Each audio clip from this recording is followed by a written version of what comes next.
ಪ್ರಮೋದ್ ಮುತಾಲಿಕ್ ಖಡಕ್ ಎಚ್ಚರಿಕೆ. ಹಿಜಾಬ್ ವರ್ಸಸ್ ಕೇಸರಿ ಯುದ್ಧದಲ್ಲಿ ನಾಯಕರ ಟಾಕ್ ವಾರ್. ನಾಳೆನೂ ಸ್ಫೋಟಗೊಳ್ಳುತ್ತಾ ಹಿಜಾಬ್ ಕಿಚ್ಚು. ಪಾದಯಾತ್ರೆ 2.0ಗೆ ಡಿಕೆಶಿ ಪ್ಲಾನ್ ಹೇಗಿದೆ? ಕಾಂಗ್ರೆಸ್ ಕಹಳೆ ಮೊಳಗಿಸುತ್ತಿದ್ದಂತೆ ಬಿಜೆಪಿ ಪ್ರತಿತಂತ್ರ. ದೇಶದ್ರೋಹಿ ಹೇಳಿಕೆಯನ್ನ ಸಮರ್ಥಿಸಿಕೊಂಡಿದ್ದಾರೆ ಅಂತ ಡಿಕೆಶಿ ಹೇಳಿದ್ದಕ್ಕೆ ರಾಜೀನಾಮೆ ಆಗ್ರಹಕ್ಕೆ ಈಶ್ವರಪ್ಪ ತಿರುಗೇಟು ನೀಡಿದ ಹೇಗೆ ನೋಡೋಣ ಧ್ವಜ ದಂಗಲ್ ನ್ಯೂಸ್ ಟಾಪ್ 9 ನಲ್ಲಿ. ಸಚಿವ ಕೆಎಸ್ ಈಶ್ವರಪ್ಪ ವಿರುದ್ಧ ಕಾಂಗ್ರೆಸ್ ಅಹೋರಾತ್ರಿ ಧರಣಿ ನಡೆಸ್ತಾ ಇದ್ದು, ನಾಳೆಯಿಂದ ಹೋರಾಟ ಮತ್ತಷ್ಟು ತೀವ್ರಗೊಳಿಸಲಿದೆ. ಹೀಗಾಗಿ ಬಿಜೆಪಿ ಅಲರ್ಟ್ ಆಗಿದ್ದು, ಕಾಂಗ್ರೆಸ್ ಧರಣಿ ತಂತ್ರಕ್ಕೆ ಪ್ರತಿತಂತ್ರ ರೂಪಿಸಲಿದೆ. ನಾಳೆ ಬೆಳಗ್ಗೆ 7 ಗಂಟೆಗೆ ಬೆಂಗಳೂರಿನಲ್ಲಿ ಮಹತ್ವದ ಸಭೆ ನಡೆಯಲಿದ್ದು, ರಾಜ್ಯ ಬಿಜೆಪಿ ನಾಯಕರು ಮುಂದಿನ ಕಾರ್ಯತಂತ್ರದ ಬಗ್ಗೆ ಚರ್ಚಿಸಲಿದ್ದಾರೆ. ಹೈಕಮಾಂಡ್ ನಿರ್ದೇಶನದಂತೆ ಸಭೆ ನಿಗದಿಯಾಗಿದೆ. ಸಭೆಯಲ್ಲಿ ಸಿಎಂ ಬೊಮ್ಮಾಯಿ, ಮಾಜಿ ಸಿಎಂ ಬಿಎಸ್ವೈ, ಕೇಂದ್ರ ಸಚಿವ ಪ್ರಹ್ಲಾದ್ ಜೋಶಿ, ಬಿಜೆಪಿ ರಾಜ್ಯಾಧ್ಯಕ್ಷ ನಳಿನ್ ಕುಮಾರ್ ಕಟೀಲು, ಸಚಿವ ಈಶ್ವರಪ್ಪ ಸೇರಿದಂತೆ ರಾಜ್ಯದ ಬಿಜೆಪಿ ಮುಖಂಡರು ಭಾಗಿಯಾಗಲಿದ್ದಾರೆ. ಕೆಪಿಸಿಸಿ ಅಧ್ಯಕ್ಷ ಡಿಕೆ ಶಿವಕುಮಾರ್ ಸಚಿವ ಈಶ್ವರಪ್ಪ ವಿರುದ್ಧ ನಾಳೆ ರಾಜ್ಯಾದ್ಯಂತ ಪ್ರತಿಭಟನೆಗೆ ಕರೆ ನೀಡಿದ್ದಾರೆ. ಪ್ರತಿ ತಾಲೂಕು ವಿಧಾನಸಭಾ ಕ್ಷೇತ್ರದಲ್ಲೂ ಈಶ್ವರಪ್ಪ ವಜಾಗೊಳಿಸುವಂತೆ ಆಗ್ರಹಿಸಿ ಪ್ರತಿಭಟನೆ ನಡೆಯಲಿದೆ. ವಿಧಾನಸಭೆ, ವಿಧಾನ ಪರಿಷತ್ನಲ್ಲಿ ಕಾಂಗ್ರೆಸ್ ನಡೆಸ್ತಾ ಇರುವ ಅಹೋರಾತ್ರಿ ಧರಣಿಗೆ ಸರ್ಕಾರ ಮಣಿತಾ ಇಲ್ಲ. ಹೀಗಾಗಿ ರಾಜ್ಯಾದ್ಯಂತ ಪ್ರತಿಭಟನೆಗೆ ಕಾಂಗ್ರೆಸ್ ತಯಾರಿ ನಡೆಸಿದೆ. ಪ್ರತಿ ತಹಶೀಲ್ದಾರ್ ಕಚೇರಿಗೆ ಮುತ್ತಿಗೆ ಹಾಕೋದಕ್ಕೆ ತೀರ್ಮಾನಿಸಿದೆ. ಈಶ್ವರಪ್ಪರನ್ನ ವಜಾಗೊಳಿಸದಿದ್ರೆ ಹೋರಾಟ ನಿಲ್ಲೋದಿಲ್ಲ. ಜಿಲ್ಲಾ ತಾಲೂಕು ಮಟ್ಟದಲ್ಲೂ ಹೋರಾಟ ಮಾಡ್ತೇವೆ ಅಂತ ಬೆಂಗಳೂರಲ್ಲಿ ಕೆಪಿಸಿಸಿ ಅಧ್ಯಕ್ಷ ಡಿಕೆ ಶಿವಕುಮಾರ್ ಹೇಳಿದ್ದಾರೆ. ಸಚಿವ ಕೆಎಸ್ ಈಶ್ವರಪ್ಪರನ್ನ ತಕ್ಷಣ ವಜಾ ಮಾಡಬೇಕು. ಸಿಎಂಗೆ ಸ್ವಾಭಿಮಾನ ಇದ್ದಿದ್ರೆ ಅಂದೇ ವಜಾ ಮಾಡಬೇಕಾಗಿತ್ತು. ಸರ್ಕಾರದಲ್ಲಿ ಈಶ್ವರಪ್ಪಗೆ ಯಾರ ಬಗ್ಗೆನೂ ನಿಷ್ಠೆ ಇಲ್ಲ ಅಂತ ಡಿಕೆ ಶಿವಕುಮಾರ್ ವಾಗ್ದಾಳಿ ನಡೆಸಿದ್ದಾರೆ. ಅಲ್ಲದೆ ನಮ್ಮ ಧರಣಿ ಕುರಿತು ಬೇರೆ ರಾಜ್ಯಗಳಿಂದಲೂ ಕರೆ ಬರ್ತಾ ಇದೆ. ಮಲ್ಲಿಕಾರ್ಜುನ ಖರ್ಗೆ ಅವರು ಕೂಡ ಬೆಂಬಲ ಕೊಟ್ಟಿದ್ದಾರೆ ಅಂತ ತಿಳಿಸಿದ್ದಾರೆ.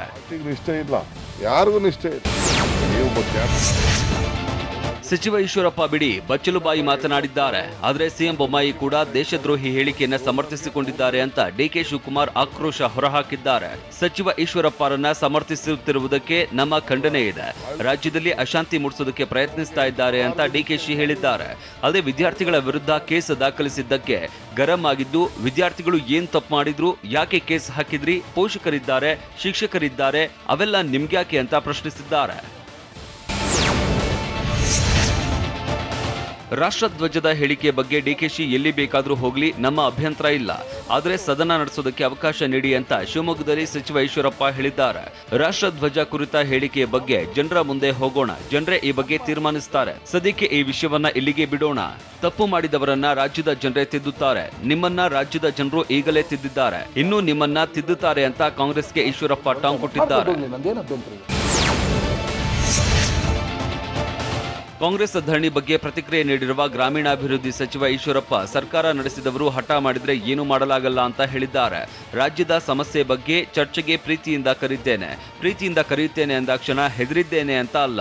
ಉಳಿದಿದ್ದು ರಾಜ್ಯದ ಜನ ತೀರ್ಮಾನ ಮಾಡ್ತಾರೆ. ಇದಕ್ಕೆ ವಿಪಕ್ಷಗಳು ಸ್ಪಂದಿಸುತ್ತವೆ ಎಂಬ ವಿಶ್ವಾಸ ನನಗೆ ಇದೆ ಅಂತ ಶಿವಮೊಗ್ಗದಲ್ಲಿ ಸಚಿವ ಈಶ್ವರಪ್ಪ ಹೇಳಿದ್ದಾರೆ. ರಾಜೀನಾಮೆ ಬೆದರಿಕೆಗೆ ನಾನು ಹಿಗ್ಗಲ್ಲ, ಜಗ್ಗಲ್ಲ, ಬಗ್ಗಲ್ಲ ಅಂತ ಸಚಿವ ಕೆಎಸ್ ಈಶ್ವರಪ್ಪ ಹೇಳಿದ್ದಾರೆ. ರಾಷ್ಟ್ರಧ್ವಜ ನನ್ನ ತಾಯಿ ಸಮಾನ. ರಾಷ್ಟ್ರಧ್ವಜಕ್ಕೆ ಯಾರೇ ಅಪಮಾನ ಮಾಡಿದ್ರೂ ಸಹಿಸಲ್ಲ. ಇನ್ನು ನಾನು ಯಾವುದೇ ಕಾರಣಕ್ಕೂ ಈ ಬಗ್ಗೆ ಚರ್ಚಿಸಲ್ಲ. ಇದನ್ನ ಇಲ್ಲಿಗೆ ಬಿಟ್ಟು ಬಿಡಿ ಅಂತ ಕೆಎಸ್ ಈಶ್ವರಪ್ಪ ತಿಳಿಸಿದ್ದಾರೆ. ಅಲ್ಲದೆ ಕಾಂಗ್ರೆಸ್ ರಾಜ್ಯಾದ್ಯಂತ ಪ್ರತಿಭಟನೆ ಮಾಡಲಿ, ನನ್ನದು ಯಾವುದೇ ಅಭ್ಯಂತರ ಇಲ್ಲ. ಇದನ್ನೇ ಚುನಾವಣೆಯವರೆಗೆ ತೆಗೆದುಕೊಂಡು ಹೋಗ್ತಾರೆ ಅಂತ ಈಶ್ವರಪ್ಪ ಹೇಳಿದ್ದಾರೆ. ರಾಷ್ಟ್ರಧ್ವಜ ಕುರಿತ ನನ್ನ ನಿಲುವಿನಲ್ಲಿ ಬದಲಾವಣೆ ಇಲ್ಲ ಎಂದಿರುವ ಈಶ್ವರಪ್ಪ, ವಿಪಕ್ಷಿಗಳು ಪ್ರತಿಭಟನೆ ಮಾಡೋದು ಅವರ ಕೆಲಸ.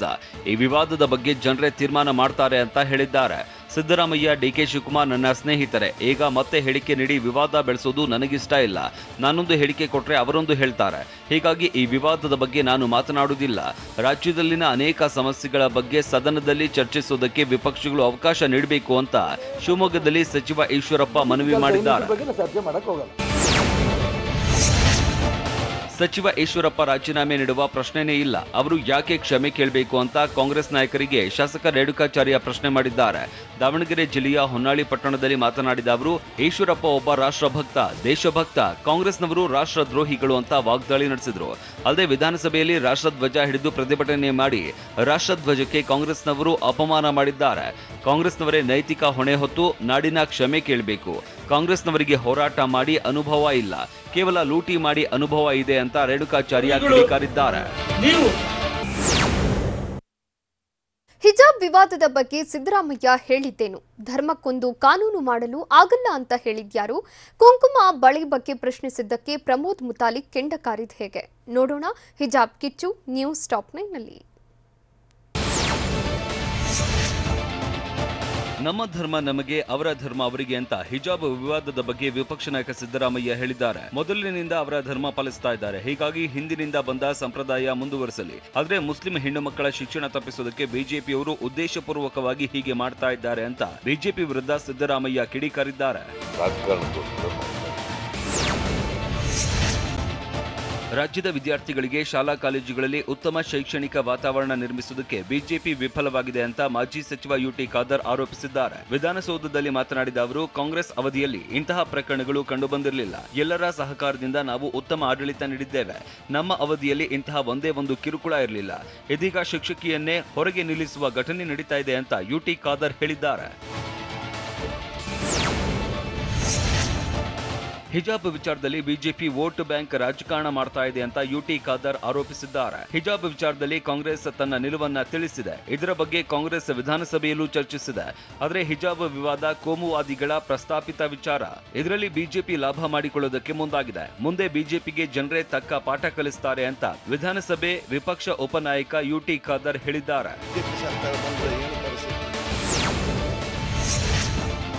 ಹಿಜಾಬ್ ವಿವಾದದ ಬಗ್ಗೆ ಸಚಿವ ಎಂಟಿಬಿ ನಾಗರಾಜ್ ಆಕ್ರೋಶ ಹೊರಹಾಕಿದ್ದಾರೆ. ಹಿಜಾಬ್ ಕುರಿತು ನ್ಯಾಯಾಲಯ ಮಧ್ಯಂತರ ಆದೇಶ ನೀಡಿದೆ. ಜಾತಿಗೊಂದು ಧರ್ಮಕ್ಕೊಂದು ಕಾನೂನು ಮಾಡೋದಕ್ಕೆ ಆಗಲ್ಲ ಅಂತ ಹೊಸಕೋಟೆಯಲ್ಲಿ ಸಚಿವ ಎಂಟಿಬಿ ನಾಗರಾಜ್ ಹೇಳಿದ್ದಾರೆ. ಅಲ್ಲದೆ ನೆಲದ ಕಾನೂನು ಎಲ್ಲರಿಗೂ ಒಂದೇ, ಎಲ್ಲರೂ ಕಾನೂನು ಪಾಲಿಸಬೇಕು ಅಂತ ತಿಳಿಸಿದ್ದಾರೆ.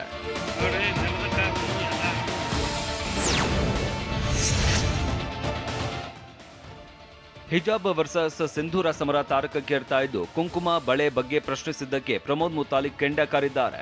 ನಮ್ಮ ಸಹನೆಯನ್ನ ಹೇಡಿತನ ಅಂದುಕೊಂಡಿದ್ದಾರೆ. ನಾವು ಸಿಡಿದಿದ್ದರೆ ನೀವು ಸರ್ವನಾಶ ಆಗ್ತೀರಾ ಅಂತ ಸಿಂಧೂರ ಬಳೆಗೆ ವಿರೋಧಿಸುವವರ ವಿರುದ್ಧ ಬಾಗಲಕೋಟೆಯಲ್ಲಿ ಪ್ರಮೋದ್ ಮುತಾಲಿಕ್ ಆಕ್ರೋಶ ಹೊರಹಾಕಿದ್ದಾರೆ.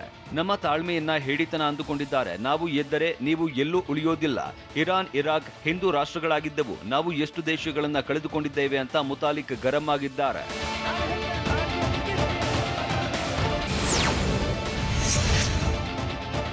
ಬಿಜೆಪಿ ವಿರುದ್ಧವೂ ಪ್ರಮೋದ್ ಮುತಾಲಿಕ್ ತೀವ್ರ ಆಕ್ರೋಶ ಹೊರಹಾಕಿದ್ದಾರೆ. ಎಸ್ಡಿಪಿಐ, ಪಿಎಫ್ಐ, ಸಿಎಫ್ಐ ಬ್ಯಾನ್ ಮಾಡೋದಕ್ಕೆ ಕಾಂಗ್ರೆಸ್, ಕಮ್ಯುನಿಸ್ಟ್ ಪಕ್ಷದವರು ಆಗ್ರಹಿಸ್ತಾ ಇದ್ದಾರೆ. ಬಿಜೆಪಿ ಕೂಡ ವಿಪಕ್ಷದಲ್ಲಿ ಇದ್ದಾಗ ಇದೇ ಮಾತು ಹೇಳ್ತಾ ಇತ್ತು.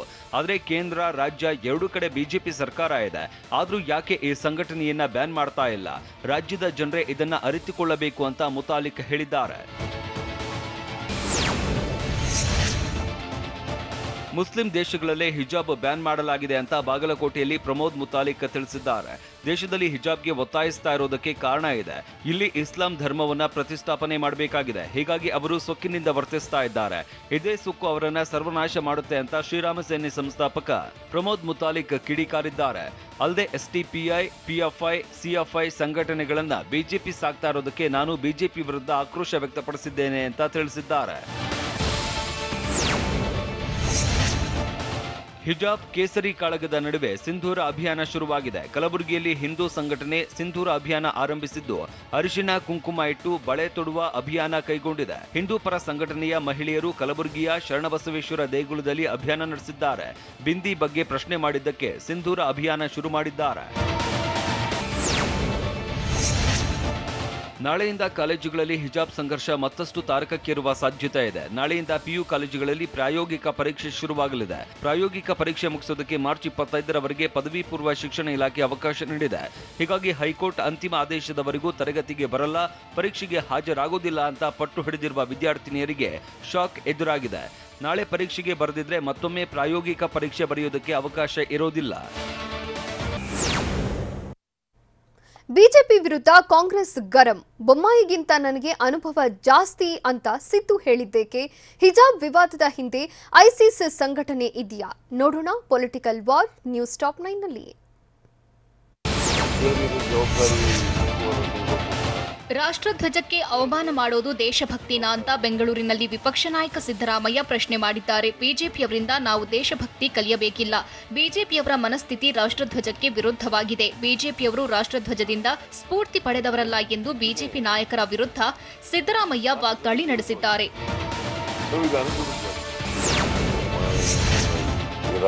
ಕಾಂಗ್ರೆಸ್ ವಿರೋಧ ಪಕ್ಷದ ನೈತಿಕತೆ ಕಳೆದುಕೊಂಡಿದೆಯನ್ನು ಮುಖ್ಯಮಂತ್ರಿ ಬಸವರಾಜ ಬೊಮ್ಮಾಯಿ ಹೇಳಿಕೆಗೆ ಸಿದ್ದರಾಮಯ್ಯ ಕೆಂಡಾಮಂಡಲರಾಗಿದ್ದಾರೆ. ಸಿಎಂ ಬಸವರಾಜ ಬೊಮ್ಮಾಯಿ ಏನು ವೇದಾಂತಿನಾ ಅಂತ ಸಿದ್ದರಾಮಯ್ಯ ಪ್ರಶ್ನಿಸಿದ್ದು, ಬೊಮ್ಮಾಯಿಗಿಂತ ನನಗೆ ಅನುಭವ ಸ್ವಲ್ಪ ಜಾಸ್ತಿ ಇದೆ, ಬೊಮ್ಮಾಯಿ ಹೇಳಿದ್ದೇ ವೇದವಾಕ್ಯವಲ್ಲ ಅಂತ ಹೇಳಿದ್ದಾರೆ.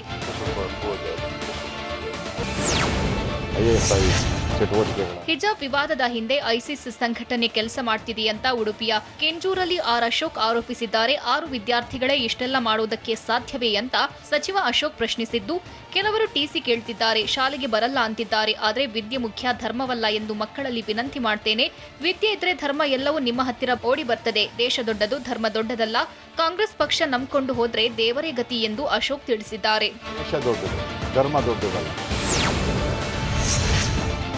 ಹಿಜಾಬ್ ಹಾಕುವವರು ಶಾಪ ಹಾಕ್ತಿರಬಹುದು, ಆದರೆ ಹಿಜಾಬ್ ಪರ ಮಾತನಾಡುವವರು ಕೆಲವು ಜನ. ಇಡೀ ಕರ್ನಾಟಕ ಗುಡ್ಡೆ ಹಾಕಿದ್ರೂ 100 ಜನ ಸಿಗಲ್ಲ ಅಂತ ಯುಟಿ ಖಾದರ್ಗೆ ಸಚಿವ ಆರ್ ಅಶೋಕ್ ತಿರುಗೇಟು ನೀಡಿದ್ದಾರೆ. ಹಿಜಾಬ್ ಪರ ಇರುವವರ ಓಟು ಬೇಡ, ಸಿಂಪತಿಯೂ ಬೇಡ. ಬಹಳಷ್ಟು ಮೌಲ್ಯಗಳು ಹಿಜಾಬ್ ಮುಖ್ಯ ಅಲ್ಲ ಎಂದಿದ್ದಾರೆ. ಆದರೆ ದೇಶದ ಮಾತು ಕೇಳೋದು ಬಿಟ್ಟು ವಿದೇಶದ ಮಾತು ಕೇಳ್ತಿದ್ದಾರೆ. ಸ್ಥಳೀಯ ಮುಸ್ಲಿಂ ನಾಯಕರು ಶಿಕ್ಷಣ ಪರ ಇದ್ದಾರೆ. 2 ಲಕ್ಷ ಸಂಬಳ ತೆಗೆದುಕೊಂಡು ವಿಧಾನಸಭೆಯಲ್ಲಿ ಗೊರಕೆ ಹೊಡಿಬೇಡಿ ಅಂತ ಕಾಂಗ್ರೆಸ್ ನಾಯಕರಿಗೆ ಅಶೋಕ್ ಟಾಂಗ್ ಕೊಟ್ಟಿದ್ದಾರೆ.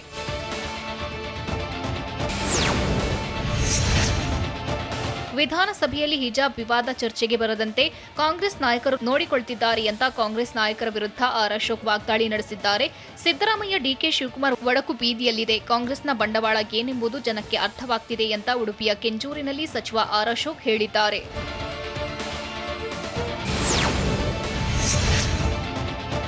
ಈಶ್ವರಪ್ಪ ವಜಾಗೆ ಪಟ್ಟು ಹಿಡಿದ ಕಾಂಗ್ರೆಸ್ಗೆ ಉಡುಪಿಯ ಕೆಂಜೂರಿನಲ್ಲಿ ಸಚಿವ ಅಶೋಕ್ ತಿರುಗೇಟು ನೀಡಿದ್ದಾರೆ. ಸಚಿವ ಕೆಎಸ್ ಈಶ್ವರಪ್ಪರನ್ನ ನೇಮಕ ಮಾಡಿದ್ದು ಬಿಜೆಪಿ. ಹೀಗಾಗಿ ಕಾಂಗ್ರೆಸ್ ಪಕ್ಷದ ಎಲ್ಲರೂ ಬಿಜೆಪಿಗೆ ಸೇರಿಕೊಂಡ್ಬಿಡಿ, ಆಮೇಲೆ ನೀವು ಬಿಜೆಪಿಗೆ ಸಲಹೆ ಕೊಡಿ ಅಂತ ಸಿಎಂ ಬೊಮ್ಮಾಯಿ ಮತ್ತು ಬಿಜೆಪಿಗೆ ಸ್ವಾಭಿಮಾನ ಇಲ್ಲ ಎಂದಿದ್ದ ಡಿಕೆ ಶಿವಕುಮಾರ್ಗೆ ಟಾಂಗ್ ಕೊಟ್ಟಿದ್ದಾರೆ.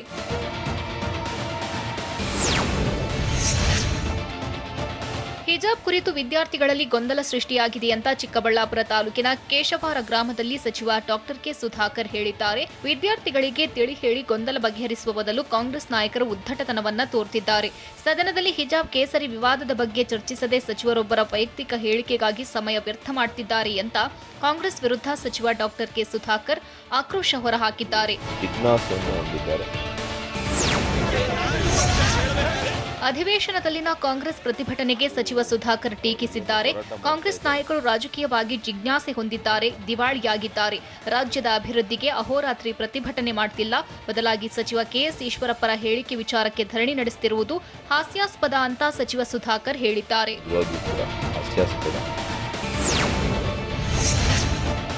ಸಚಿವ ಕೆಎಸ್ ಈಶ್ವರಪ್ಪ ಯಾಕೆ ರಾಜೀನಾಮೆ ಕೊಡಬೇಕು? ಅವರು ರಾಜೀನಾಮೆ ಕೊಡುವಂಥದ್ದು ಏನೂ ಮಾಡಿಲ್ಲ ಅಂತ ಕೊಪ್ಪಳ ತಾಲೂಕಿನ ಮುನಿರಾಬಾದ್ನಲ್ಲಿ ಸಚಿವ ಗೋವಿಂದ ಕಾರಜೋಳ ಹೇಳಿದ್ದಾರೆ. ಕೆಎಸ್ ಈಶ್ವರಪ್ಪ ರಾಜೀನಾಮೆ ಕೊಡುವಂತಹ ತಪ್ಪು ಮಾಡಿಲ್ಲ.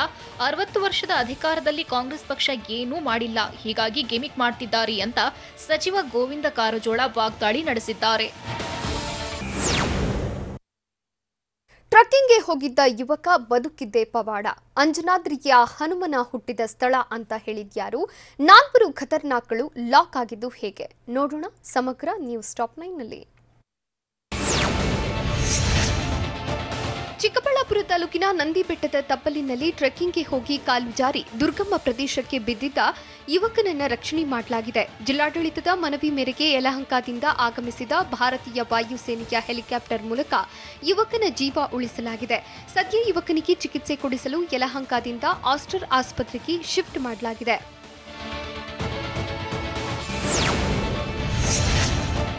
ಅಂಜನಾದ್ರಿಯ ಹನುಮನ ಜನ್ಮಸ್ಥಳ ವಿವಾದ ಬೆನ್ನಲ್ಲೇ ಅಂಜನಾದ್ರಿಗೆ ಹನುಮನ ಹುಟ್ಟಿದ ಸ್ಥಳ ಈ ಕುರಿತು ಅಧಿಕೃತ ಆದೇಶ ಹೊರಡಿಸಲು ಚರ್ಚೆ ನಡೆಸಿದೆ ಅಂತ ವಿಜಯನಗರ ಜಿಲ್ಲೆ ಹೊಸಪೇಟೆಯ ಸಚಿವೆ ಶಶಿಕಲಾ ಜೊಲ್ಲೆ ಹೇಳಿಕೆ ಕೊಟ್ಟಿದ್ದಾರೆ. ಮುಜರಾಯಿ ಇಲಾಖೆಯಿಂದ ಎಲ್ಲ ಮಾಹಿತಿ ಸಂಗ್ರಹಿಸುತ್ತಿದ್ದೇವೆ. ಆಗಮ ಪಂಡಿತರಿಗೂ ಈ ಬಗ್ಗೆ ಮಾಹಿತಿ ಸಂಗ್ರಹ ಮಾಡಲು ತಿಳಿಸಿದ್ದೇವೆ. ರಾಮ ಮಂದಿರ ಮಾದರಿಯಲ್ಲಿ ಅಂಜನಾದ್ರಿ ಬೆಟ್ಟದ ಅಭಿವೃದ್ಧಿ ಮಾಡ್ತೇವೆ. ಬಜೆಟ್ನಲ್ಲಿ ಅಂಜನಾದ್ರಿ ಅಭಿವೃದ್ಧಿ ಬಗ್ಗೆ ಹೆಚ್ಚಿನ ಹಣ ನೀಡುವ ಪ್ರಯತ್ನ ಮಾಡ್ತೇವೆ. ಅಂಜನಾದ್ರಿಯೇ ಹನುಮನ ಜನ್ಮಸ್ಥಾನ, ಇದರಲ್ಲಿ ಯಾವುದೇ ಸಂಶಯವಿಲ್ಲ ಅಂತ ಶಶಿಕಲಾ ಜೊಲ್ಲೆ ಹೇಳಿದ್ದಾರೆ. ಇತ್ತ ಅಂಜನಾದ್ರಿ ಹನುಮಂತ ಹುಟ್ಟಿದ ಸ್ಥಳವೆಂದು ನಾವು ನಂಬಿದ್ದೇವೆ ಅಂತ ವಿಜಯನಗರ ಜಿಲ್ಲೆ ಹೊಸಪೇಟೆಯಲ್ಲಿ ಸಚಿವ ಆನಂದ್ ಸಿಂಗ್ ಹೇಳಿದ್ರು. ಅಲ್ಲಿ ಯಾವ ಆಧಾರದಲ್ಲಿ ತಿರುಪತಿ ಹನುಮನ ಜನ್ಮಸ್ಥಳವೆಂದು ಹೇಳುತ್ತೆ, ಆದ್ರೆ ಸರ್ಕಾರದ ಆಧಾರ ರಹಿತವಾಗಿ ಹೇಳೋದನ್ನ ನಂಬೋದಿಲ್ಲ. ತಿರುಪತಿ ತಿರುಮಲ ದೇವಸ್ಥಾನ ವಾದದಲ್ಲಿ ತಾಳವಿಲ್ಲ, ಮೇಳವಿಲ್ಲ. ಇತಿಹಾಸ ನಮ್ಮ ಕಣ್ಣ ಮುಂದೆಯೇ ಇದೆ, ಅದನ್ನ ನಂಬ್ತೇವೆ. ನಮ್ಮ ಪೂರ್ವಜರು ಇದೇ ಹನುಮನ ಜನ್ಮಸ್ಥಳವೆಂದು ನಂಬಿದ್ರು. ನಮ್ಮ ಮಕ್ಕಳಿಗೂ ಅದನ್ನೇ ಹೇಳಿದ್ದೇವೆ, ಮಕ್ಕಳು ಅದನ್ನೇ ಹೇಳ್ತಾರೆ ಅಂತ ಆನಂದ್ ಸಿಂಗ್ ಕಿಡಿಕಾರಿದ್ರು.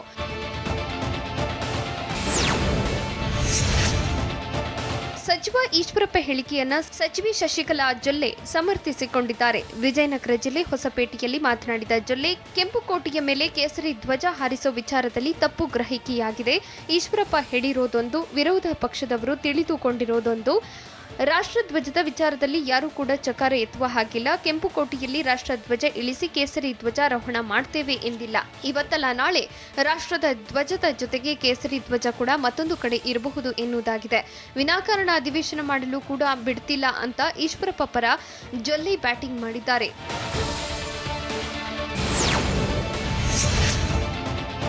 ಪ್ರಿಯಾಂಕ್ ಖರ್ಗೆ ಪತ್ನಿ ಶ್ರುತಿ ಅವರ ಮೊಬೈಲ್ ಅನ್ನ ಕಳ್ಳತನ ಮಾಡಿ ಪರಾರಿಯಾಗಿದ್ದ 4 ಬೆಂಗಳೂರಿನ ಸದಾಶಿವನಗರ ಠಾಣೆ ಪೊಲೀಸರು ಬಂಧಿಸಿದ್ದಾರೆ. ಮೊಯಿನ್ ಅಲಿ ಖಾಜಾ ಮೊಯಿನ್, ತೊಯಿಬ್ ಜಬಿ ಅಲಿಯಾಸ್ ಖಾಲಾ ಮತ್ತು ಇಲಿಯಾಸ್ ಬಂಧಿತ ಆರೋಪಿಗಳು. ಇವರ ವಿಚಾರಣೆ ವೇಳೆ ಸಾಲು ಸುಲಿಗೆ ಪ್ರಕರಣಗಳು ಬೆಳಕಿಗೆ ಬಂದಿವೆ. ಅಂದ್ರೆ 35ಕ್ಕೂ ಹೆಚ್ಚು ಸುಲಿಗೆ ಕೇಸ್ನಲ್ಲಿ ಆರೋಪಿಗಳು ಭಾಗಿಯಾಗಿದ್ದಾರೆ ಅನ್ನೋದು ಗೊತ್ತಾಗಿದೆ. ಅದು ಕೂಡ ಶನಿವಾರ, ಭಾನುವಾರ ಮುಂಜಾನೆ 5ರಿಂದ 8, ರಾತ್ರಿ 8ರಿಂದ 10ರವರೆಗೆ ಕೃತ್ಯವೆಸಗ್ತಿದ್ರಂತೆ.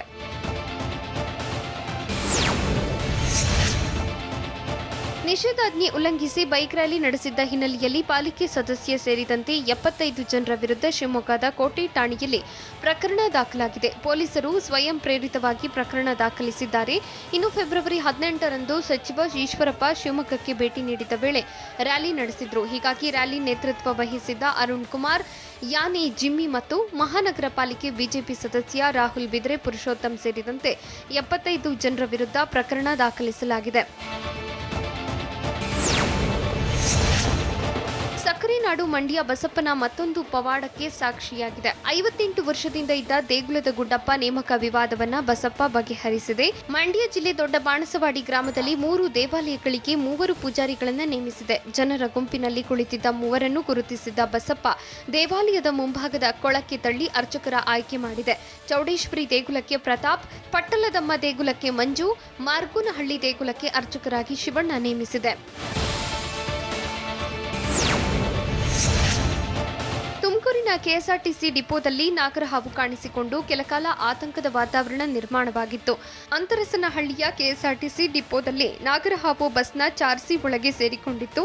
ಸತತ 2 ಗಂಟೆಗಳ ಕಾಲ ಕಾರ್ಯಾಚರಣೆ ಬಳಿಕ 5 ಅಡಿ ಉದ್ದದ ಹಾವನ್ನ ವನ್ಯಜೀವಿ ಜಾಗೃತಿ ಹಾಗೂ ಉರಗ ಸಂರಕ್ಷಣಾ ಸಂಸ್ಥೆ ಸದಸ್ಯರು ರಕ್ಷಣೆ ಮಾಡಿದ್ರು. ಸೆರೆ ಹಿಡಿದ ಹಾವನ್ನ ದೇವರಾಯನದುರ್ಗದ ಅರಣ್ಯಕ್ಕೆ ಬಿಟ್ಟಿದ್ದಾರೆ. ಪುನೀತ್ ಪತ್ನಿ ಅಶ್ವಿನಿಗೆ ಮತ್ತೊಂದು ಆಘಾತ. ಪ್ರಧಾನಿ ಮೋದಿಗೆ ಸಿದ್ದು ಪತ್ರ. ಹಾಸನದಲ್ಲಿ ಕಾಡಾನೆಗಳ ದರ್ಬಾರ್. ಗಾಂಜಾ ಗ್ಯಾಂಗ್ ವಿರುದ್ಧ ಸಮರ ಸಾರಿದ್ರ ಜನ. ನೋಡೋಣ ಕರ್ನಾಟಕ ನ್ಯೂಸ್ ಟಾಪ್ 9ನಲ್ಲಿ.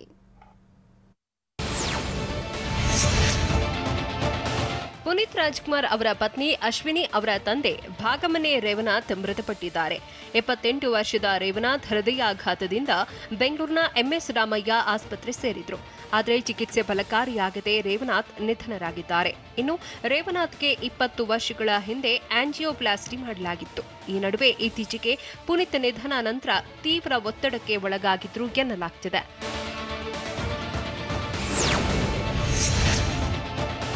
ಬೆಂಬಲ ಬೆಲೆ ಅಡಿಯಲ್ಲಿ ಬೆಳೆ ಖರೀದಿಗೆ ಮಿತಿ ಹೇರಿಕೆ ವಿಚಾರಕ್ಕೆ ಸಂಬಂಧಿಸಿದಂತೆ ಪ್ರಧಾನಿ ನರೇಂದ್ರ ಮೋದಿಗೆ ಮಾಜಿ ಸಿಎಂ ಸಿದ್ದರಾಮಯ್ಯ ಪತ್ರ ಬರೆದಿದ್ದಾರೆ. ರಾಗಿ ಬೆಳೆ ಖರೀದಿಗೆ ವಿಧಿಸಿರುವ ನಿರ್ಬಂಧ ತೆರವು ಮಾಡಬೇಕು ಅಂತ ಪತ್ರದ ಮೂಲಕ ಒತ್ತಾಯಿಸಿದ್ದಾರೆ. ಅಲ್ಲದೆ 2.10 ಲಕ್ಷ ಟನ್ ಖರೀದಿಸಲು ವಿಧಿಸಿರುವ ಮಿತಿ ಹಿಂಪಡಿಬೇಕು. ಈಗಾಗಲೇ ಸ್ಥಗಿತಗೊಳಿಸಿರುವ ನೋಂದಣಿ ಕೇಂದ್ರಗಳನ್ನು ಕೂಡಲೇ ಪುನರಾರಂಭಿಸಬೇಕು. ರಾಗಿ, ಭತ್ತ ಮುಂತಾದ ಉತ್ಪನ್ನಗಳಿಗೆ ನಿಗದಿಗೊಳಿಸಿರುವ ಬೆಲೆಯನ್ನ ಹೆಚ್ಚಿಸಬೇಕೆಂದು ಸಿದ್ದರಾಮಯ್ಯ ಆಗ್ರಹಿಸಿದ್ದಾರೆ.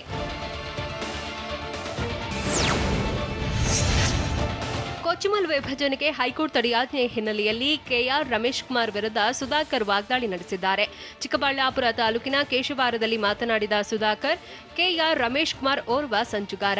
ತಮ್ಮನ್ನ ತಾವೇ ಬೃಹಸ್ಪತಿ ಮೇಧಾವಿ ಅಂದ್ಕೊಂಡಿದ್ದಾರೆ. 2 ಜಿಲ್ಲೆಗಳ ರೈತರ ಮಧ್ಯೆ ಕೋಲಾಹಲ ಸೃಷ್ಟಿಸುತ್ತಿದ್ದಾರೆ. ಕೋಲಾರ ಚಿಕ್ಕಬಳ್ಳಾಪುರ ರೈತರಿಗೆ ಅನ್ಯಾಯವಾಗುತ್ತಿದೆ. ರಮೇಶ್ ಕುಮಾರ್ ನಂಬಿದವರು ಯಾರೂ ಉದ್ಧಾರವಾಗಿಲ್ಲ ಅಂತ ರಮೇಶ್ ಕುಮಾರ್ ವಿರುದ್ಧ ಟೀಕಿಸಿದ್ದಾರೆ.